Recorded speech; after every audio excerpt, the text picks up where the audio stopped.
Okay, so this is my current compost pile. Back up. It's 3 foot by 3 foot, 3 foot tall, 3 foot deep, and 6 foot wide.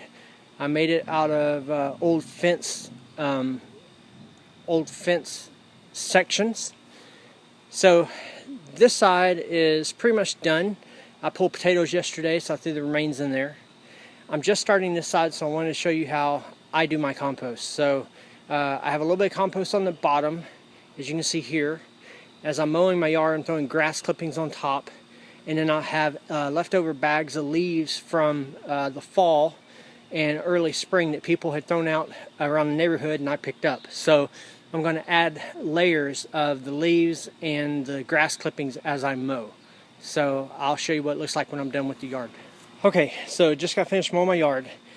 The last video I had a little bit of compost on the ground, and I had one bag of cut grass clippings on top.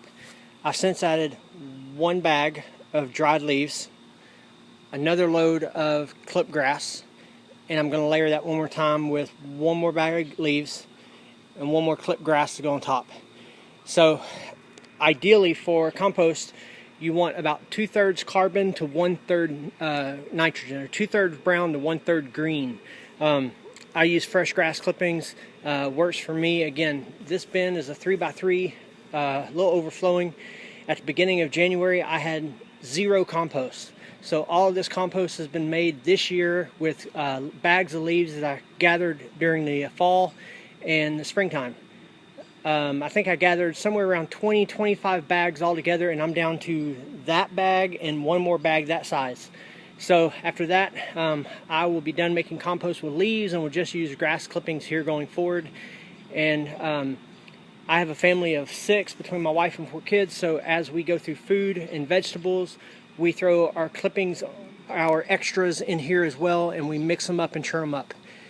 And about once every week to 2 weeks, I come in with a rototiller like you would use for a garden, which is what I do, but I use a rototiller and till through all this and break it up and then throw it back in with a shovel.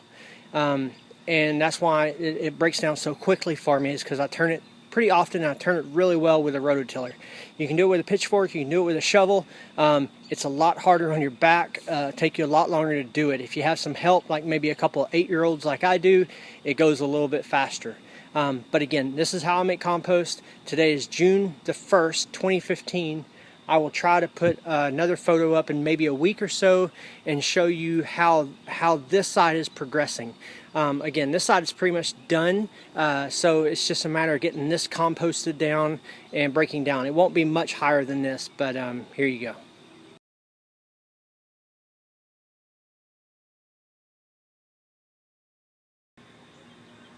Okay, so here's my last lasagna layer for the night. So again, I added a little bit of compost on the bottom.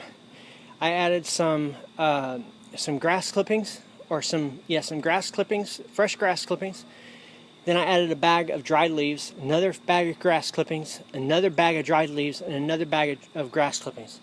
So this is a 3 foot tall bin and a little less than 3 foot wide because of this center beam pulling over. However, as you can see, it's pretty deep, it's pretty dense. Over the course of the week, this will go down. You can see this board here, it'll probably go down to about there, so it'll compress down. Also, before I go in tonight, I will water this down to make sure it's nice and wet, and then just let nature take its course. Again, I'll try to come back in about a week or so and turn this and show you how it's doing. Typically with my compost, I get it pretty hot, and so as I turn the inside of it, you will sometimes see ash. You will see a lot of bugs, which is good. I do have an ant problem sometimes in this compost, but I've learned that if you have ants in your compost, turn your compost. As I tell my kids, if someone keeps destroying your house, you will move and stop living there. So that's my best advice for if you have ants in your compost. Okay? Good luck to you guys making compost on your own. It's not that hard. It's a great rewarding process. I haven't bought soil in 2 years, and I keep expanding my garden about 1/3 in size the past 2 years. And I do it all with my own compost that we make. So Hope you enjoyed this video, and I'll catch back with you hopefully in a week. Bye.